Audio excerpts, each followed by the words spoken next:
Bonjour à toutes et à tous. Bienvenue à ce nouveau webinaire professionnel qui est organisé par l'École de la librairie et à destination des libraires. Ce webinaire va durer environ 1 heure et il aura pour thématique la littérature bulgare.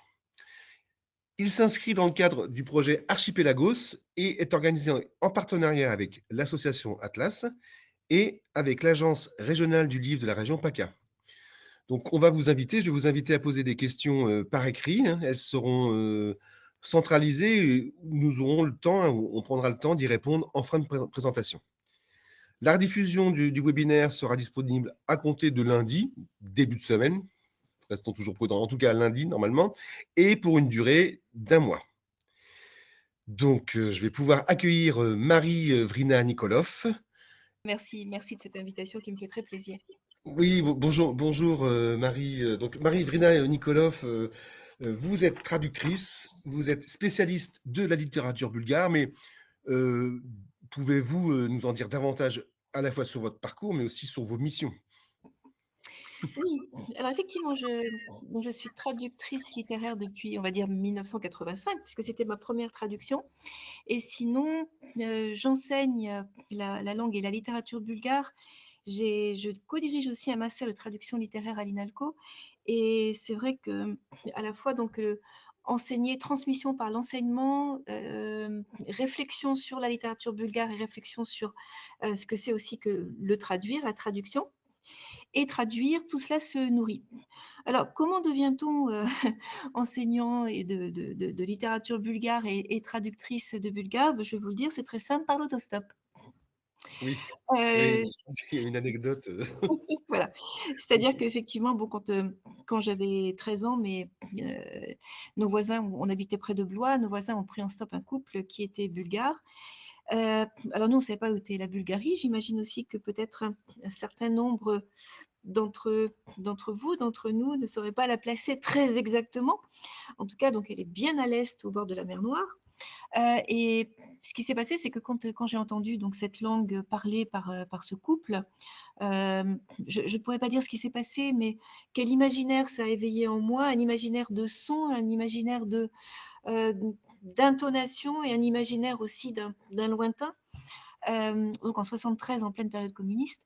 En tout cas, j'ai décidé que je voulais l'apprendre et que je voulais que ce soit ma langue et que je voulais la parler comme eux. Et donc j'ai commencé toute seule. Parallèlement, j'ai continué un cursus de lettres classiques où on traduit beaucoup, alors bien sûr sous la forme de versions et de thèmes, mais c'est quand même une école de rigueur. Et puis, voilà, 19 ans, il se trouve qu'un deuil dans ma famille, une sœur à moi qui est morte. Lors de ce deuil, ce qui a été ma planche de salut, ça a été justement le bulgare. Et c'est à ce moment-là où j'ai décidé que je voulais en faire quelque chose. Je voulais que ce soit plus qu'un hobby. Et donc, je me suis inscrite à l'INALCO où j'enseigne actuellement. Alors, vous parlez de mission et c'est vrai aussi que je me souviens, j'ai été accueillie, à l'époque communiste, on était très très peu de personnes de l'Ouest, on va dire, à s'intéresser à la Bulgarie.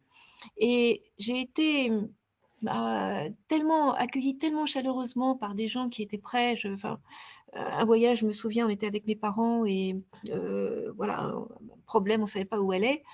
Et on se retrouve comme ça dans un couple qui comprend on a des problèmes. On était quand même 4. Et ce couple dit, bah, vous inquiétez pas, venez chez nous, alors que d'abord c'était risqué. Deuxièmement, ils habitaient en 2 pièces. Et je pense que toute cette démonstration en fait d'hospitalité, d'accueil chaleureux, ont fait que je me suis dit, voilà, comment je peux témoigner aussi une forme de reconnaissance pour tout ce que j'ai vécu.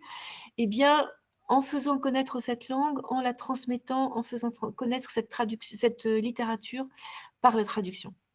D'accord.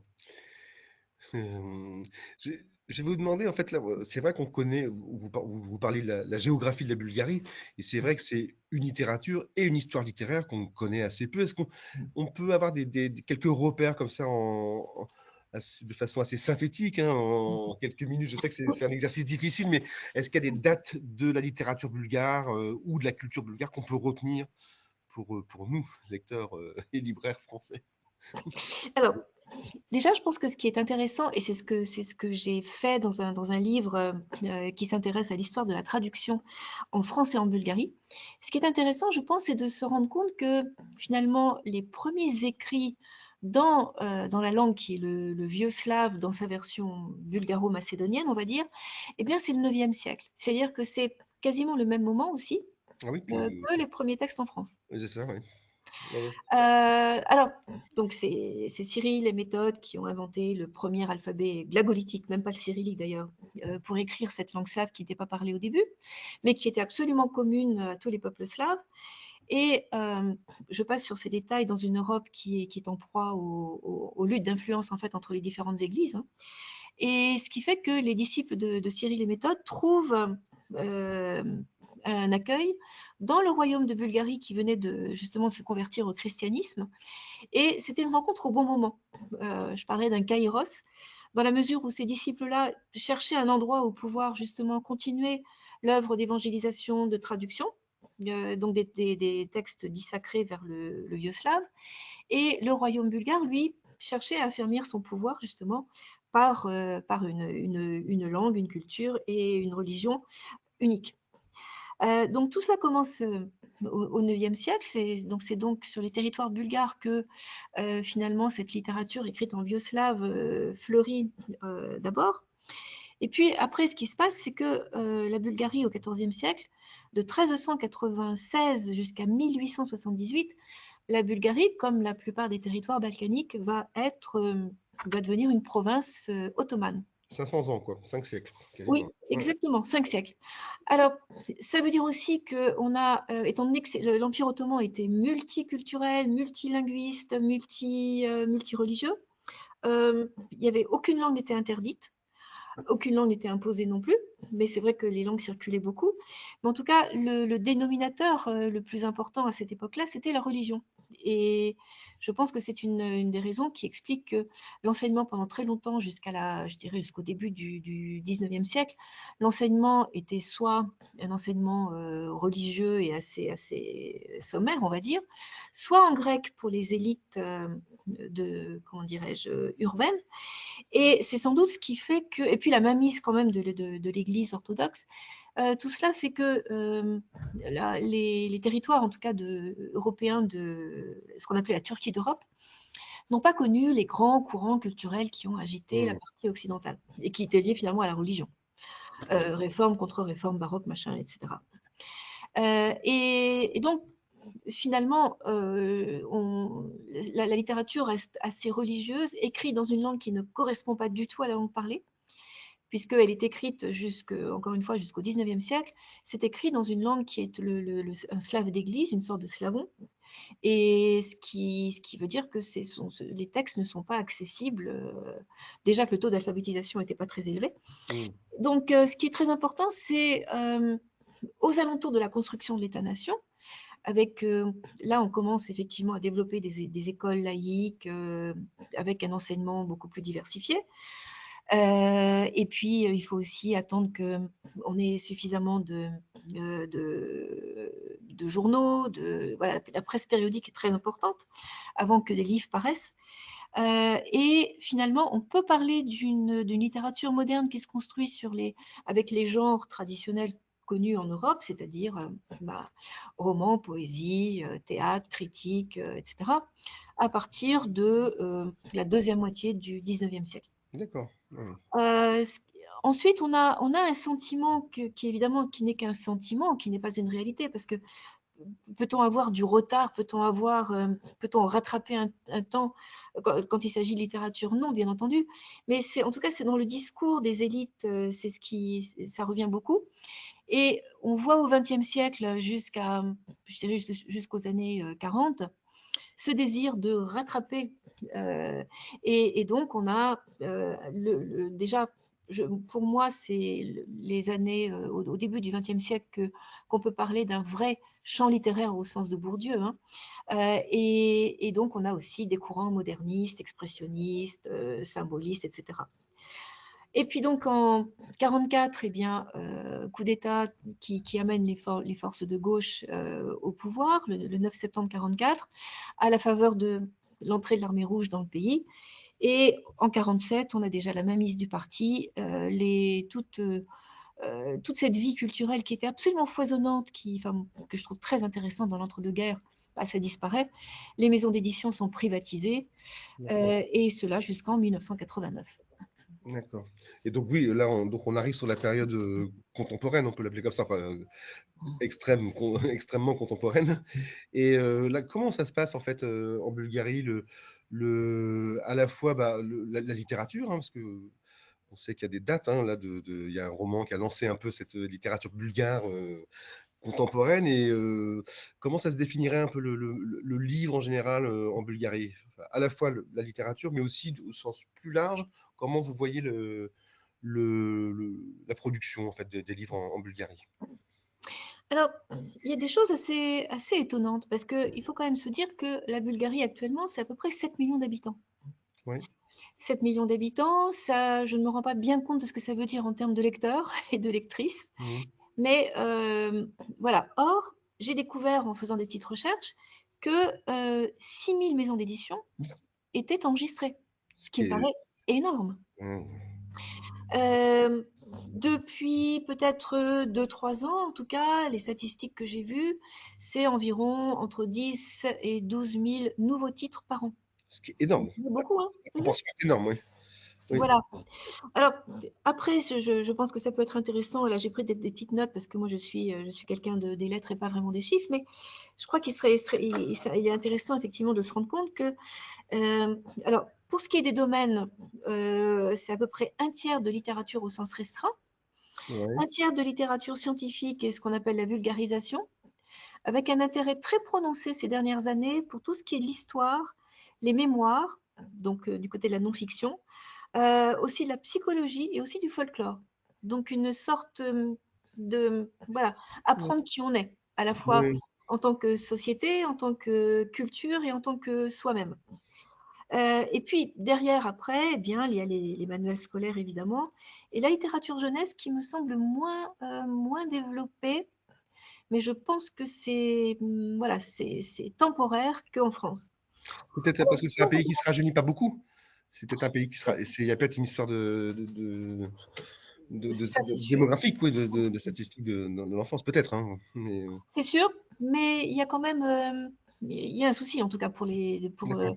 la peur, c'est que les gens ne lisent plus, enfin quand même partout, et donc je vois que depuis, ouais, depuis quelques années, il y a un effort justement pour faire lire très très petit. Mhm. Alors, du côté des langues, ce qui est intéressant, c'est que la littérature traduite, alors je prends maintenant littérature au sens uniquement restreint, la littérature traduite, c'est quand même 30%. Ouais, C'est ouais, beaucoup, c'est hein. beaucoup. Évidemment, bah, sur cette littérature traduite, pas tout à fait la moitié, mais on n'est pas loin quand même, c'est de l'anglais. Après, c'est le russe, après, c'est l'allemand, après, c'est le français, puis après, c'est beaucoup, beaucoup d'autres langues. Et puis, du côté des genres, euh, ce qui me surprend pas beaucoup, parce que ça, on aura l'occasion de revenir là-dessus, c'est 30% de poésie. C'est c'est- c'est incroyable. C'est C'est vraiment une proportion. 40%, oui, Si on compare au marché français, c'est énorme, énorme. c'est énorme. Mais alors que là, voilà, il y a une poésie active en France, mais là, ça doit être c'est vraiment remarquable. 40% de romans, 10% de nouvelles et de récits. Ça m'a étonnée parce que c'est pareil, je vais revenir sur les récits et les nouvelles. Mhm, Et mhm. puis seulement 1% de théâtre. Alors, le théâtre, là, en tant que, je dirais, texte, papier. Parce que Oui, parce sinon, le qu'il théâtre est est joué, extrêmement oui. vivant. Oui, Voilà, oui, le théâtre joué est très, très vivant, oui. oui, d'accord. Ouais. Alors, c'est vrai que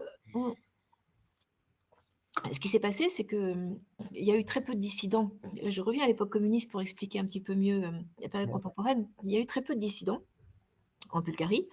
Je crois qu'on avait très très bien compris que si on veut museler des intellectuels, il faut leur donner des privilèges. Et voilà, on a peur après de perdre ses privilèges. Et ce qui fait que, au sortir du communisme, donc après 1989, la littérature bulgare ne n'intéressait plus personne. Mmh. Donc moi, je me souviens sur les étals, parce qu'il y avait encore pas de, pendant 5-6 ans, il n'y avait pas de librairie, c'était trop cher. Il y avait une crise, passée d'abord d'un régime totalitaire à une démocratie, et puis d'une économie planifiée, où tout est pris en compte par l'État, à une économie de marché. Ça a été mais l'horreur pendant 10 ans. Et sur les étals, voilà, vous avez surtout la littérature policière, Grisham, etc. Vous aviez la littérature érotique. Et alors, grâce aussi au PAP, c'est-à-dire les programmes d'aide à la publication, et notamment de la France, donc de l'ambassade de France en Bulgarie, il y a eu beaucoup, beaucoup, et pas qu'en Bulgarie, de critiques littéraires, en tout cas tout ce qu'on pourrait appeler la French Theory, Mmh. qui a été traduite en bulgare. D'accord. Et plusieurs des auteurs que je traduis, notamment Gospodinov, c'est quelqu'un qui a lu Baudrillard, c'est quelqu'un qui a lu Mmh. Deleuze, c'est quelqu'un qui a lu Derrida, etc. etc.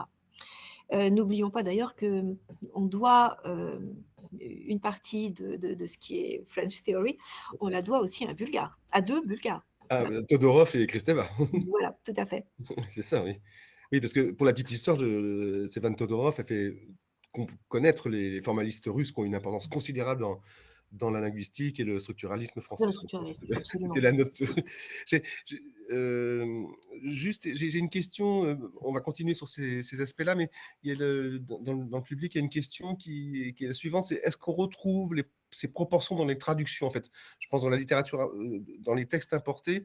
Alors, ce que je ne sais pas si vous avez la réponse hein, sur les proportions en fait de ce qui est importé en fait en termes de genre, parce que la poésie à 30% en importation, je ne suis pas sûr que ce soit la même chose en fait.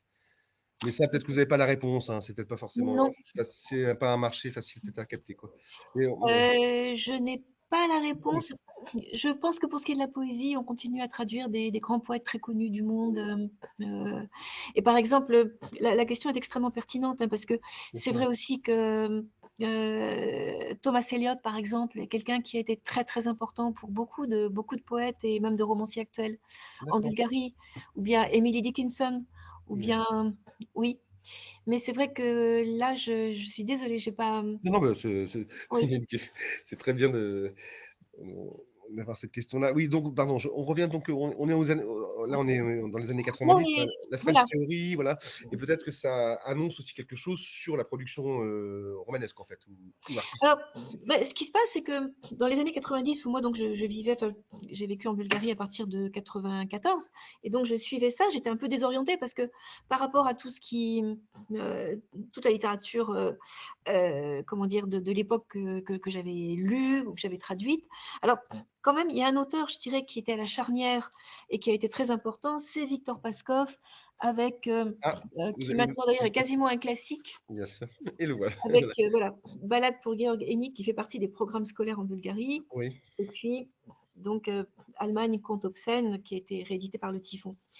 Et je pense que surtout Allemagne conte obscène par son registre argotique, et qui racontait beaucoup d'autres, enfin voilà, ce qui ne pouvait pas se dire à l'époque communiste, c'est un écrivain qui était important pour ce qu'on a appelé la génération des années 90. Mhm. Euh, alors, les années 90, tout était très, comment je dirais plutôt que tout bouillonnait en fait, parce qu'on cherchait une nouvelle langue, on cherchait un nouveau moyen d'expression. Et ça s'est fait par la poésie. Dans l'Europe centrale et orientale, de toute façon, justement jusqu'à une date, enfin jusqu'à des années assez récentes, peut-être jusqu'à la fin du XXe siècle, je ne saurais pas dire très exactement, mais en tout cas, la poésie était le genre dominant. Et puis, c'était aussi les formes courtes sont toujours très vivantes et étaient aussi un genre extrêmement développé en Bulgarie. Et là, on arrive à 1999, effectivement, et avec ce roman, un roman naturel, qui, lui, fait l'effet d'une petite bombe Ouais. dans le paysage littéraire bulgare. D'abord parce que, On peut le revoir, il est passé oui, un petit peu vite. Voilà. Alors, en français, c'est d'abord Phébus qui l'a, Oui, c'est la en première. 2002 et puis là, ça a été repris en poche par Intervalle. Ouais.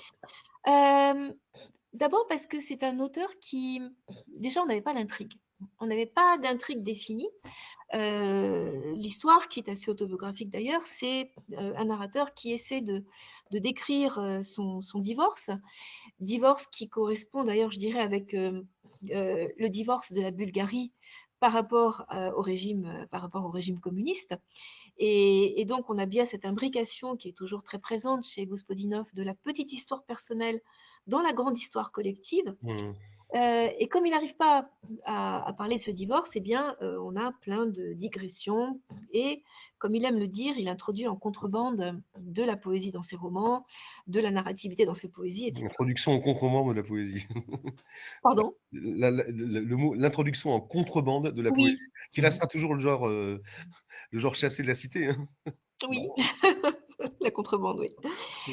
Et alors là, ce qui se passe, c'est que la première traduction, donc moi, un ami à moi, à l'époque, j'étais en Hongrie, un ami à moi m'écrit en me disant: «Marie, je pense qu'il faut vraiment que tu lises ce roman, et cetera». Bien.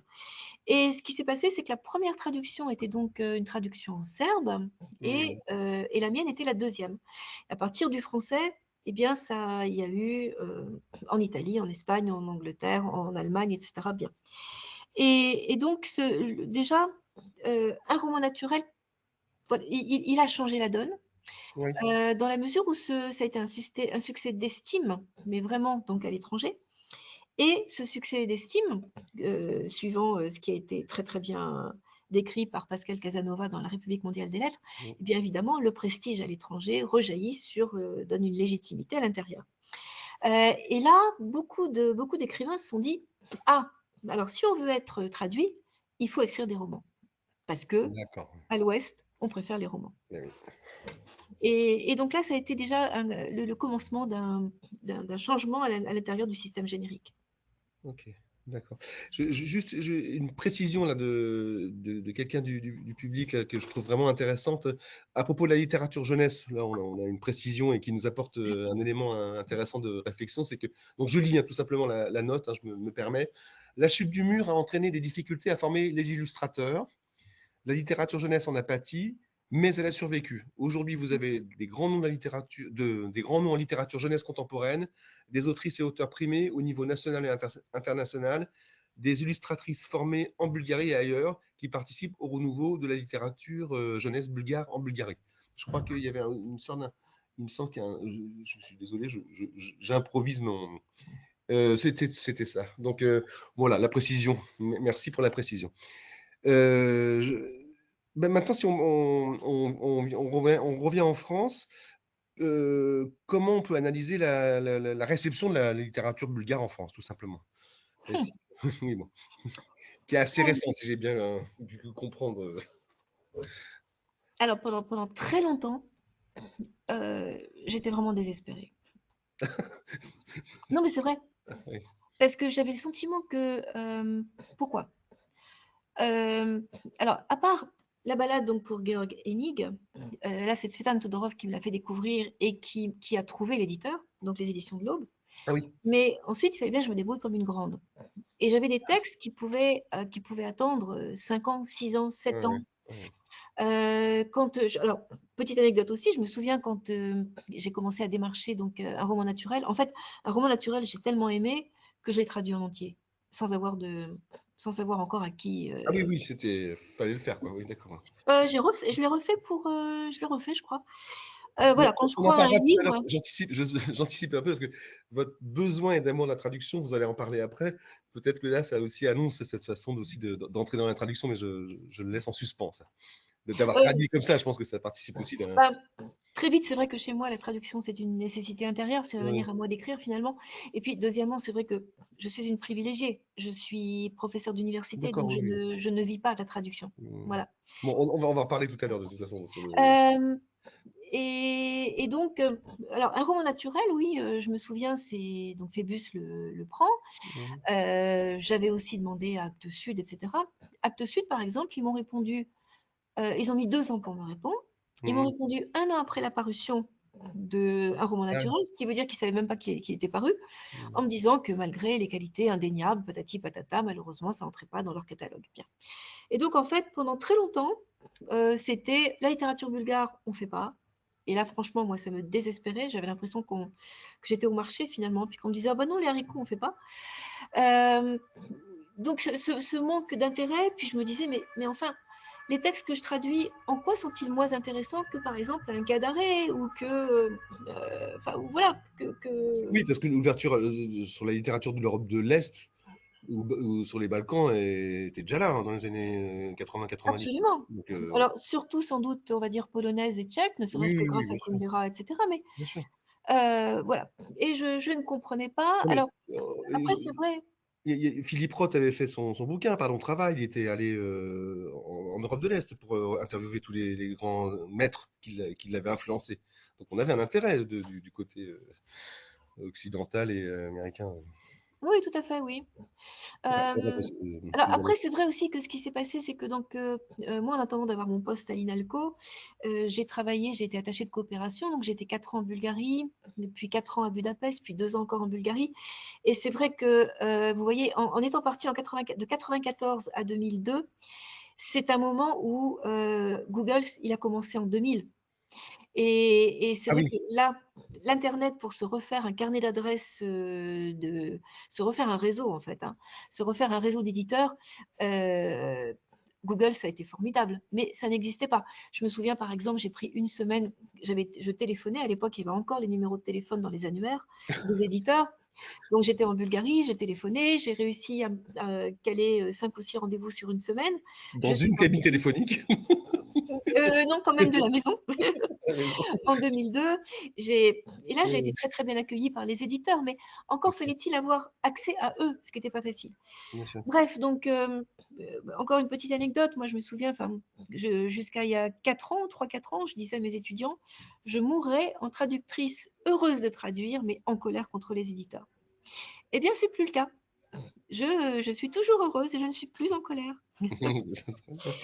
Alors, Ouais. depuis effectivement, je dirais, déjà, je le vois par le fait que les prix que j'ai reçus montrent qu'il y a une visibilité. Et cette visibilité, elle n'est pas seulement donnée à la traductrice, mais à travers la traductrice, elle est donnée à, bien sûr, un écrivain et à une littérature. Euh, et puis surtout, alors, ce que j'ai cru comprendre aussi, c'est qu'il y avait un petit recul de l'intérêt pour les littératures anglo-saxonnes et qui se faisait un peu grâce, peut-être aussi parce que, voilà, Olga Tokarczuk a eu le Nobel, on entend parler aussi de Krasznahorkai du côté de la Hongrie, entend parler aussi de Cărtărescu pour le roumain. Et donc, je crois qu'il bénéficie, bien entendu, de cet intérêt plus général pour la littérature est-européenne. Et puis, évidemment, il y a l'effet Booker, puisque là, après un roman naturel, Mais tous il y vos a livres eu, sous la main, c'est il y a formidable. eu Ben Physique de oui, la mélancolie, qui déjà en 2016 a eu le oui, oui. prix de la Fondation Yann Michalski. Mais évidemment, le Booker, l'International Booker Prize en Ouais. 2023 au Pays du Passé. Mm. Là, par exemple, en 1 an et 3 mois, j'en suis au 5e roman que je traduis. Mais oui, Ça, pour moi, c'est du jamais vu. oui. Euh, Ouais. en Oui, c'est 2020, une œuvre là qui est suivie. voilà. Enfin, c'est vraiment, je dis une Euh, évidence, mais c'est quand même et qui ouvre à c'était d'autres, pas, forcément il y a 4-5 ans quoi, de pouvoir faire ça. tout à fait, C'est et vraiment. qui ouvre à d'autres écrivains, ce qui est vraiment très, voilà. Ouais, ouais, d'accord. Et donc oui, je posais la question, Marie, sur le- la nécessité de traduire. En vous écoutant dans d'autres interviews, vous disiez que vous n'avez pas forcément besoin d'écrire une œuvre romanesque, mais de traduire, c'était déjà écrire. Enfin, c'était quelque chose. En tout cas, ça dit quelque chose d'important sur vous, sur la réflexion, sur la traduction, d'une manière générale, quoi. Donc, je ne sais pas si vous voulez que je ferme un peu la question, mais ou si vous attrapez ce que je suis en train de vous proposer au vol. Oui. Euh, alors, je pense que quand on fait des études de lettres, on aime, on aime l'écriture. Ça, c'est clair. Je C'est une pense condition qui peut sembler pas mal. Ça, Je pense que ma réflexion sur la traduction qui doit beaucoup à Henri Michonic, en fait, je pense que c'est dû à deux choses. Peut-être parce que le premier écrivain français, j'ai commencé par lire la littérature russe quand j'avais 15-16 ans.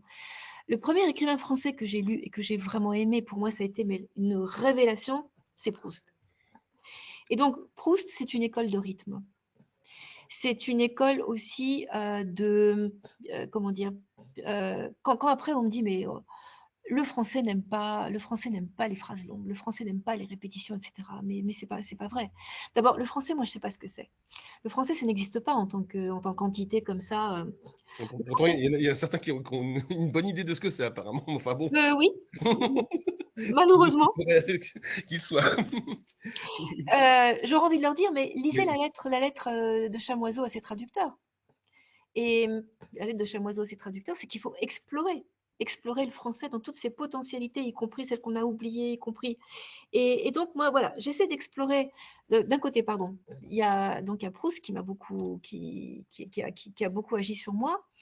Et donc, sur ce rythme qui est fait aussi d'incises, de retardement, qui m'a fait aussi beaucoup réfléchir sur l'ordre des mots. Longtemps, je me suis couchée de bonne heure, c'est pas la même chose que je me suis couchée longtemps de bonne heure. Donc, qu'on me dise pas qu'il y a, quand je traduis et qu'un correcteur me dit: «Ah, mais vous savez, Marie, la place de longtemps, par exemple, la place de l'adverbe, c'est plutôt ceci, cela». Non, c'est pas vrai. Ça dépend du rythme de la phrase. Ça dépend. L'adverbe, il va rayonner de manière différente suivant sa place Alors, en même temps, j'ai bien conscience que j'ai la chance de traduire à partir d'une langue indo-européenne et européenne vers une langue indo-européenne et européenne. Mmh. Voilà, ce qui limite sans doute aussi les difficultés. La deuxième chose aussi, c'est que, encore une fois, le bulgare, je l'ai aimé par sa mélodie. Pardon Marie, vous voulez dire qu'on peut retrouver des structures rythmiques assez comparables du bulgare au français? On peut se débrouiller avec ça? Pas moi je suis pas du tout spécialiste, mais je me dis que de l'espagnol au français, je sais bien que mais on retrouve une façon de rythmer la langue qui est assez, similaire. Mais vous Mm. voulez dire que du bulgare au français, il peut y avoir ce genre On n'est de pas ch très éloigné. d'accord, c'est ça, oui. Quand je vois heu, voilà, il y a un atelier que j'anime avec nos étudiants et que j'aime beaucoup, l'atelier du traduire, où là, on a des étudiants qui viennent partager justement leur bonheur, leurs difficultés, leurs doutes par Mmh. rapport aux traductions qu'ils font. Et il est évident que par rapport, je sais pas moi, au swahili, au Oui, oui, oui. coréen, au japonais, au chinois, voilà, c'est les choses se posent d'une manière sans doute un peu différente. Là, je dirais que entre la syntaxe du bulgare et la syntaxe du français, il n'y a pas D'accord, énormément de différence, si ce n'est effectivement qu'en bulgare, on peut commencer une phrase par un sujet. d'accord. On montre que c'est pas le sujet, voilà. Mmh. Mais on peut aussi en français. Simplement, ça demande un peu plus de gymnastique, mais on peut. Mmh. Et alors, de Méchonique, je dirais que ce que j'ai surtout appris, c'est l'attention aux sonorités, encore une fois, et au réseau, justement, les réseaux rythmiques, les réseaux sémantiques qui se retrouvent dans un texte et qu'il ne faut pas rater. On a Oui. vraiment des termes ou des structures qui se font écho et il ne faut pas le rater. Et puis, donc l'idée que mon œil ne doit pas, il faut qu'il voit très bien, parce qu'on a toujours, voilà, la peur des traducteurs, c'est que vous avez des mots pour lesquels une seule lettre diffère, et la peur, c'est de se tromper parce que l'œil, voilà, l'œil glisse. Mais mon œil ne doit pas simplement voir avec attention, il doit entendre aussi avec attention. Et donc l'attention, Le justement, l'œil écoute donc. voilà, tout à fait, l'œil doit écouter. Et puis l'autre chose que je me demande à chaque fois que je traduis enfin, chaque phrase quasiment, là, est-ce que ça pouvait être dit d'une autre manière? Et Mmh. donc là, qu'est-ce que mon texte, et pas l'auteur, qu'est-ce que mon texte fait à la langue bulgare qu'il est seul à lui faire? Et donc moi, qu'est-ce que je fais en français? Pourquoi je dis pas l'auteur? Parce que les étudiants disent: «Moi, je veux traduire l'intention de l'auteur». D'abord, l'intention de l'auteur, ils ne peuvent pas la connaître. Et deuxièmement, même si l'auteur a une intention, le texte, nous, c'est le texte qu'on traduit. Un exemple très précis. Il se trouve que j'ai donc je vais encore le montrer, dans un recueil de poèmes, donc de Georgi Gospodinov, là où nous ne sommes pas. il y avait un poème et alors je dis de mémoire, à un moment donné, je vais prendre en photo Adi. Évidemment, en français, je ne peux pas dire Adi. Je suis obligée de donner un sujet quand même. Alors qu'en bulgare, je ne suis pas obligée de mettre le pronom personnel. Qu'est-ce que je fais? Je pense qu'il y a 10 ans, justement, je me serais dit, ah ben je vais demander à l'auteur. C'est il, a-t-il dit ou a-t-elle dit? Et là, je me suis dit non. Parce que même s'il a Oui. une intention, de toute façon, le texte, il est bon. Je suis passée par l'interrogation. Alors, est-ce que je fais Yel? Et là, non. Parce que Yel me met dans un contexte féministe, queer, etc., qui n'est pas du tout, en fait, c'est pas du tout ça. Donc, j'ai abandonné. Et qu'est-ce que je fais? Et tout à coup, je me suis dit, tiens, mais au fait, il se trouve que la forme verbale peut être aussi tu. Alors, après, on en a parlé avec l'auteur qui a ri. Hmm. Il n'avait pas du tout tu en tête. Mais voilà, j'ai choisi tu parce que je n'avais pas envie de désambiguiser le genre, en fait, Hmm. choisir entre il et elle. Très complexe. Ouais. C'est juste, il y a une remarque et une question. Je vais juste pour Henri Méchoni que vous citez deux fois. Je crois de mémoire son grand livre sur la traduction Faut-il y traduire? chez Verdier, je crois, en collection Verdier. de poche. Hein. Alors, De d'abord en 99 et après en collection de poche, Oui. effectivement, je ne sais plus quand. Oui, un Donc petit livre là, bleu. oui, oui. Donc voilà. Il y a une petite remarque, enfin une remarque, un apport essentiel. Je cite hein, la note de notre interlocuteur. Je suis traducteur du hongrois vers le français et je reste stupéfait de constater combien d'auteurs hongrois ne sont traduits qu'en bulgare. Alors je vais le prononcer de façon horrible, ça va être Janos Lakfi, Endre Kukoreli, etc. Bon, et donc, il appuie hein, ce que vous avez dit en début de séance. Le dynamisme des maisons d'édition en Bulgarie que vous mentionnez pourrait bien expliquer en partie ce phénomène. Donc, on a des choses à. Et la deuxième question, je vais la mettre en suspens parce qu'elle va nous permettre de. On arrive pas encore à la conclusion, mais dans le dernier quart d'heure. Et en France, y a-t-il des éditeurs spécialisés dans la littérature bulgare? Ça, on pourra les mentionner dans peut-être une liste que vous proposez de quelques Donc, il n'y en titres a pas. spécialisés, en tout cas qui regardent plus. Non, d'accord. On pourra quand même citer des éditeurs qui s'intéressent, qui ont traduit des, des écrivains. D'ailleurs, on peut même enchaîner sur cette question-là. En fait, qu'est-ce qu'il y aurait comme texte à lire pour commencer? Euh, Beaucoup. Alors, tout de même, ce que je voudrais dire, c'est que voilà, ça c'est très intéressant parce que la remarque sur la littérature Oui, hongroise en oui, bulgare, j'ai parce que apprécié. effectivement, au sortir du communisme, c'est pareil, on ne se traduisait plus entre pays frères parce qu'il n'y avait plus cet intérêt. Mhm. Et heureusement, là, ils se traduisent beaucoup depuis peut-être, je ne me rends pas compte, mais peut-être oui, une bonne dizaine d'années. Oui. Euh, Oui, alors, les maisons d'édition, ce que je trouve assez remarquable, c'est la floraison de petites maisons d'édition indépendantes qui se spécialisent sur la littérature étrangère. oui. Et là, il y en a beaucoup en quelques années. Bah oui, c'est quand même parce que Intervalle, les Sirtes, Agulot, Le Bruit Le du bruit du Monde, monde, la Gallimard, bien sûr. Peuplade, Bon, il y a eu, voilà, il y a quand même des maisons d'édition qui Bleu sont. et jaune, euh, beaucoup, effectivement. Là, vous parliez de l'édition du Typhon qui avait réédité. Donc voilà, je reviens à ma question. Allez, qu'est-ce qu'il faudrait que. La question. 3, 4, 5 livres. Par lesquels. Déjà, vous avez déjà amorcé bien les choses en montrant les livres. Bon, ok, Alors, ça c'est sûr, là on voilà. avait compris que là il faut. Soit celui-ci pour ce qui est de Ouais. Paskov. Alors, si on veut se rendre compte aussi, le grand roman national du 19e siècle, hop, j'en ai fait tomber un, c'est évidemment Sous le joug de Ivan Vazov. Ah oui, d'accord. Là, Alors, c'est la grande mythologie nationale. vous n'aimez pas quelque chose, je le sais, Marie, qui Pourquoi? compare un auteur national à un autre auteur national. Vous n'allez jamais vouloir dire que c'est le Flaubert ou le Maupassant de Bulgare. Non, en plus, c'est pas possible. Et oui, et donc oui. Non, alors Vazov, lui, quand même, pour la petite histoire, il a appris le français Oui, exprès pour lire dans l'original Eugène Sue et Victor Hugo. d'accord. Et sous le joug, il dit dans, je ne sais plus dans quel archive j'ai trouvé ça, il dit qu'en fait, il a voulu faire Les Misérables. Il s'est beaucoup inspiré des Misérables. D'accord. Voilà. Ok. Mais non, Jean-Christophe, ne dites pas que c'est le Victor Hugo bulgare. Je ne l'ai pas dit. Je vous provoque parce que je sais que on ne peut pas calquer les choses comme ça. Ça serait... Alors, évidemment, maintenant, Gospodinov est devenu incontournable. Oui, Si on préfère les romans, moi, franchement, j'aurais beaucoup de mal à trancher. oui, C'est une œuvre. En plus, c'est vrai que maintenant, j'en suis à son 7e livre que j'ai traduit. oui, Bientôt, chez Gallimard, à la rentrée, on aura Le Jardinier et la mort, donc son 4e roman. oui. Là, il faut le lire.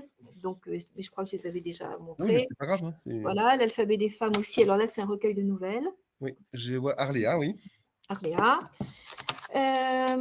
Alors, sinon, Théodore Adimova me semble aussi assez incontournable, avec Mère, que je n'ai pas apporté ici, avec aussi Adriana, et avec Les Dévastés, que je n'ai pas apporté. Mais il faut dire que bon, je n'ai pas pensé à tout parce que j'en ai beaucoup. Oui, oui. Donc, Les Dévastés, Mère Adriana.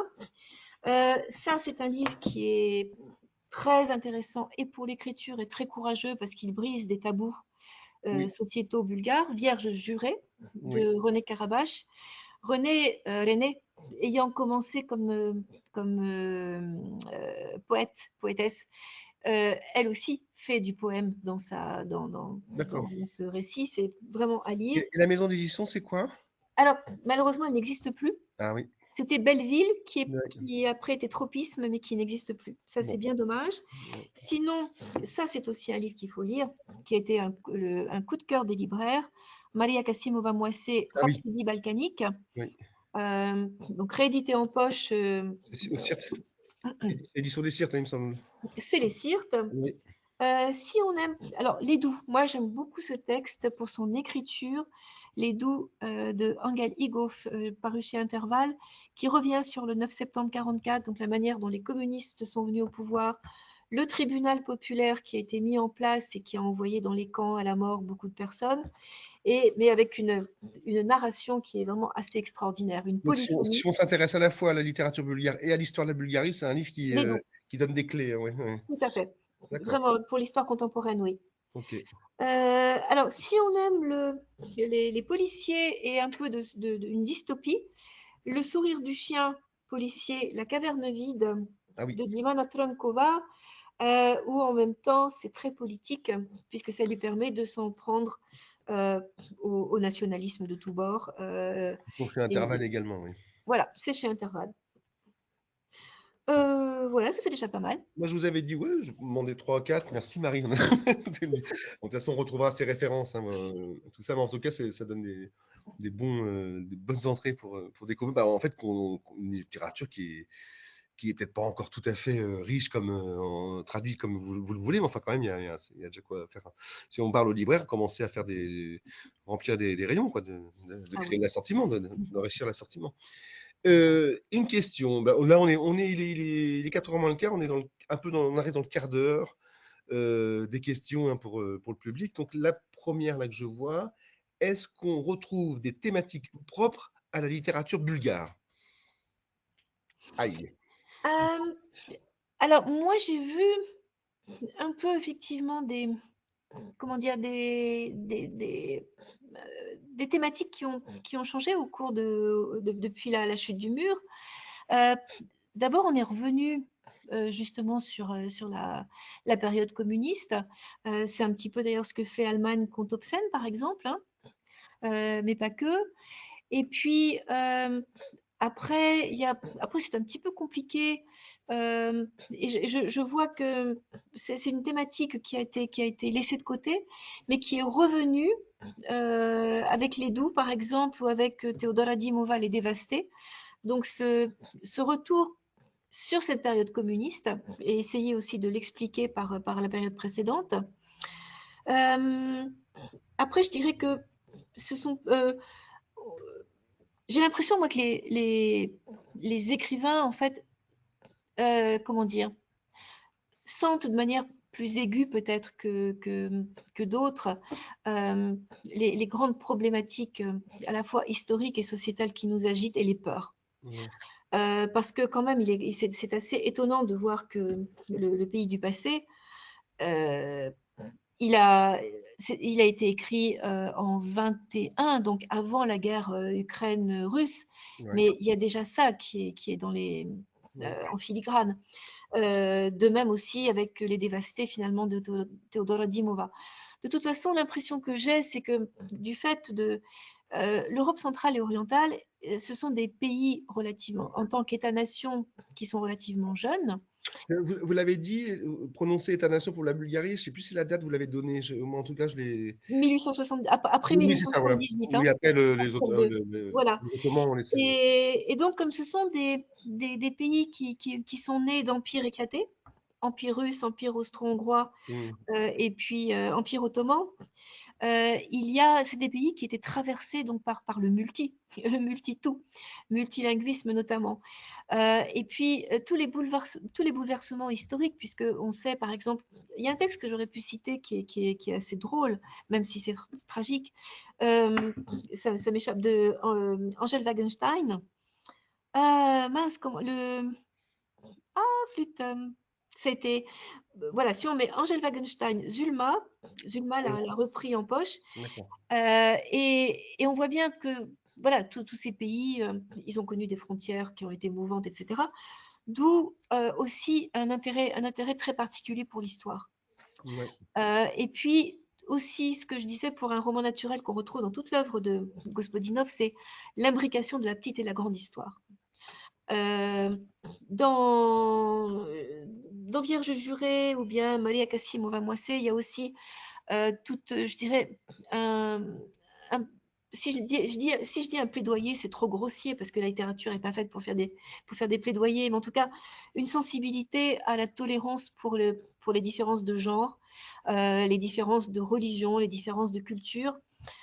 Chez Gospodinov aussi, moi, parce que la lecture que je fais de son œuvre en entier, c'est finalement une sorte d'appel à, comment dire, à retrouver l'humain en nous, notamment justement par la tolérance, par l'empathie, etc. Mm.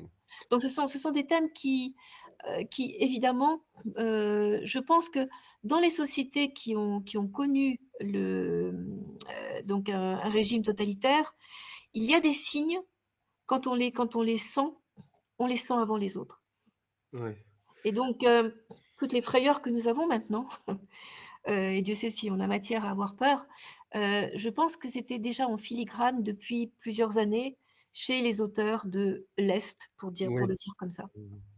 Le bouquin de Wagenstein, c'était le Pentateuque et les livres d'Isaac, hein, c'est ça, hein, qui est Tout à sorti fait. il y a 25 ans à peu près, hein, Oui. ok, plusieurs exploitations, hein, Esprit des péninsules de mémoire, je crois, et puis il y a eu En Poche. Voilà. Une remarque qui concerne encore la jeunesse. C'est très intéressant de constater qu'aujourd'hui en France, il y a une nouvelle génération d'autrices contemporaines. Alors, Rouja Lazarova, Elitsa, je vais mal le prononcer, Georgieva. voilà, pour les romancières. Et puis Denitza Mineva, autrice illustratrice en littérature jeunesse. J'ai dit jeunesse, c'est parce que j'ai lu trop vite. Donc deux autrices là et une illustratrice. Voilà. Donc ça c'est peut-être que vous pouvez rebondir sur cette remarque ou pas. Alors, ce qui est intéressant, c'est qu'effectivement, on a, euh, on a une génération enfin génération au sens très large, d'écrivains qui soit sont nés à l'étranger, soit ont suivi les parents parce qu'ils étaient jeunes à l'étranger, Ouais. soit sont arrivés à l'étranger et écrivent donc dans une autre langue. Donc effectivement, Ruja Razalova a écrit au moins quatre, si je ne me trompe pas, quatre romans en français. Elitsa Georgieva en a écrit deux. En français, il me semble qu'il y avait encore quelqu'un. Alors en français, il y a aussi sinon la poétesse Aksinia Mikhailova qui écrit en français. C'est la perdre, dont le ciel à perdre, hein, qui était Tout à fait. en poésie Gallimard d'ailleurs, là, je crois aujourd'hui. Ouais. Alors sinon, il y a une écrivaine aussi qui écrit en anglais, elle, qui a été traduite donc de l'anglais Oui. en français. C'est L'écho du lac et Lisière. Euh, Bon, Cassabova, Capca Cassabova. d'accord. OK. Donc, oui, il y a un moment donné où plusieurs écrivains se sont mis à écrire dans la langue de l'autre, en fait. Ouais, ouais, ouais. Toujours cette notion-là. Alors, moi, l'impression que j'ai eue assez longtemps, c'est que, hem, c'est comme si bon, peut-être que je généralise trop, je vois peut-être plus d'inventions dans la littérature bulgare, écrite en bulgare, que dans, la littérature écrite dans une autre langue. D'accord, Mais c'est, au niveau linguistique, en tout cas. d'accord. OK. C'est en tout cas, pour les écrivains comme, bon, c'était Gilles Deleuze qui en parlait de ça, ces écrivains comme Gerasim Luka, Gilles Beckett, Samuel Beckett ou Kundera, enfin, qui étaient passés de la langue d'origine à la langue française, donnaient un son particulier. Vous parliez de Proust, cette espèce de langue étrangère, hein, propre à tous les écrivains aussi, quoi. J'ai une autre question, pardon. Il nous reste quelques minutes. Et avez-vous remarqué un engouement croissant pour l'apprentissage du bulgare autour de vous, notamment à l'INALCO? Oh, malheureusement, ça, Oui, c'est c'est pas la une question qui fâche, c'est la question alors qui fait très mal. oui, Alors, dites à tous ceux qui s'intéressent au bulgare, dites-leur de venir chez nous. Non, malheureusement, c'est quelque chose qui est effectivement franchement douloureux, hein. ouais, C'est-à-dire qu'on a des effectifs qui sont très, très, très, très, très faibles.